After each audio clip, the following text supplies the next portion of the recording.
manusia zaman batu, manusia zaman perak, itu tidak ada. Bisa saja mungkin itu sekelompok manusia yang kecil. Tapi kalau mau real belajar dari Nabi, kita kan sekarang mau belajar sirah Nabi nih. Saya perlu batasin dok, bahwasanya kalau mau mempelajari, nanti dengan terus estafet kisah Nabi ini kita pelajari, nanti akan menuju ke titik penjelasan lebih real.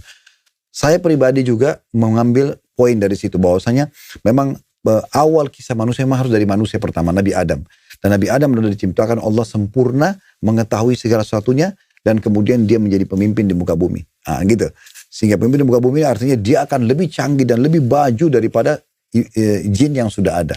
Berarti manusia ini kalau dari cerita Al-Quran tadi, berarti dari yang lebih pinter, kita itu makin turun malah derajatnya, makin berkurang intelektualnya. Sebenarnya bukan makin berkurang, tetapi dia terus berlanjut estafetnya. Cuma kita tidak bisa mengatakan, oh Nabi Adam itu berarti manusia yang tidak tahu apa-apa. Tadi seperti dokter bilang misalnya, bahkan tidak punya andil sama sekali. Tidak, itu keliru. Justru kita semua dari Nabi Adam. Kalau bukan Nabi Adam, dari mana kita semuanya ada? Makanya dikatakan kita ini Bani Adam, keturunan Nabi Adam. Berarti kita semuanya dari keturunan satu. Dan itu memang Allah sudah ciptakan sempurna. Gitu. Oke. Ya, seperti itu gambarannya. Pak Ustadz, sebenarnya kalau dari sini kan ada sedikit perbedaan, tapi saya coba menerima apa yang disampaikan apa yang diajarkan oleh Pak Ustadz. Tapi sebenarnya kan kita tahu bahwa evolusi itu benar-benar ada. Teori evolusi itu benar-benar ada. Oke, kita kesampingkan manusia. Jadi yang tidak bisa kita terima ini adalah teori evolusi manusia atau teori evolusi secara keseluruhan, Pak Ustadz? Keseluruhan. Sebagai contoh misalnya gini, evolusi yang lain, yang Darwin kembangin.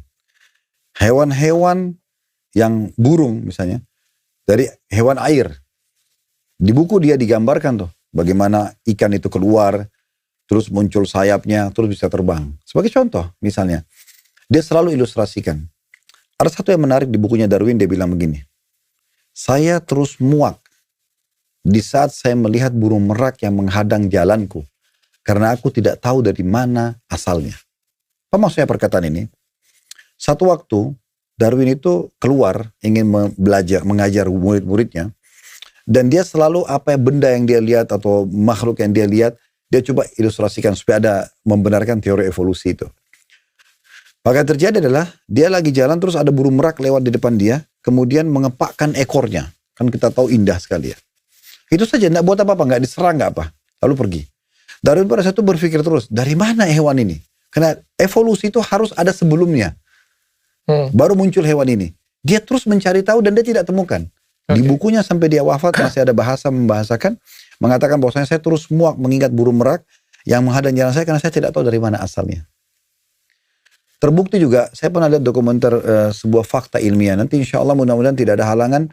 Saya tidak ingat sekarang, tapi kalau saya ketemu saya akan sampaikan ke Dr. Richard.